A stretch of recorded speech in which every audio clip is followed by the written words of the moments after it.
পশ্চিম বিলাসীপাৰা গৰাং আৰু টিপকাই সংযোগী নদীত ভয়ংকৰ গৰাখহনীয়া।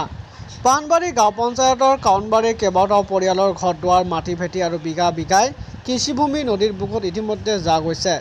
যোৱা কেইদিনমান দিনৰ পৰা হোৱা মুষলধাৰ বৰষুণৰ ফলত নদীৰ জলস্তৰ বৃদ্ধি হোৱাত কাউনবাৰী নৈপৰীয়া অঞ্চলৰ ৰাইজে গৰাখহনীয়াৰ কবলত পৰাৰ বাবে দিশাহাৰা হৈছে গঞা ৰাইজ। জানিব পৰা মতে এখন মছজিদৰ লগতে কেইবাখনো গাঁৱলৈ ভাবুকি কঢ়িয়াই আনিছে খহনীয়াই।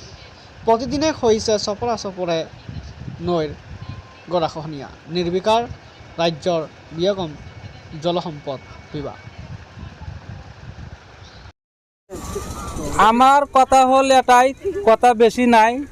আমার এই গরাখহনীতে ভাঙি আছে, ভাঙার পিছত ইমান আমরা কষ্ট করিছো, মানে সরকারে ভোট দিছো, আমার কোনো কাম করা নাই। তার কারণে আমি আমার বদরুদ্দি সাহেবক ভোট দিছিলো, তার কারণে তাক বিদায় দিছো। আমি আকৌবার রবিকুলক ভোট দিছো আমার এই গরাখহনীখন রোধ করিবার কারণে। আর আমার হিমন্ত বিশ্ব শর্মার কাছে একটা দাবি, আমার এই গাঁওখন পুরানি গাঁও, ব্রিটিশের আগর গাঁও, সেই গাঁওখন ভাঙি গৈছে, একো কাম করা নাই। তাতে মসজিদ আছে, এটা স্কুল আছে, তারপরে পড়ার ছাত্র ছাত্রী স্কুল কলেজে যাওয়া, সেই রাস্তাখন ভাঙি গৈছে।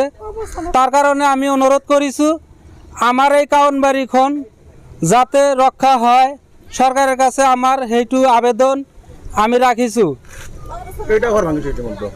সেইটো মোটামুটি 10-12খন ঘর ভাঙি গৈছে অলরেডি। আৰু কোনো অহা নাই, আগতে বলে কাম আহিছিলে, কামটো কৰা নাই। কিবা কাম আহিছিলে আমি নাজানো, কিন্তু আমার কৈছিলে যে কাম আহিছে, তো কোনো কাম করা নাই। বসির হাবের সাহেব আমাক একো দেখা নাই। তা হিমন্ত স্যারের কাছে আমারও একটাই অনুরোধ বিজেপি সরকারের কাছে, যে আমার কামখিনি কৰিব লাগে। যেহেতু আগতে 15 আজমল ছিল, আজমলে কোনো কাম করা নাই, আজমলে একো কাম করা নাই। আমার এই রবিকুলক ভোট দিছে, রবিকুলক ভোট দিছে, সেইটোই আমার অনুরোধ, রবিকুল যেন আমার কামটো করে।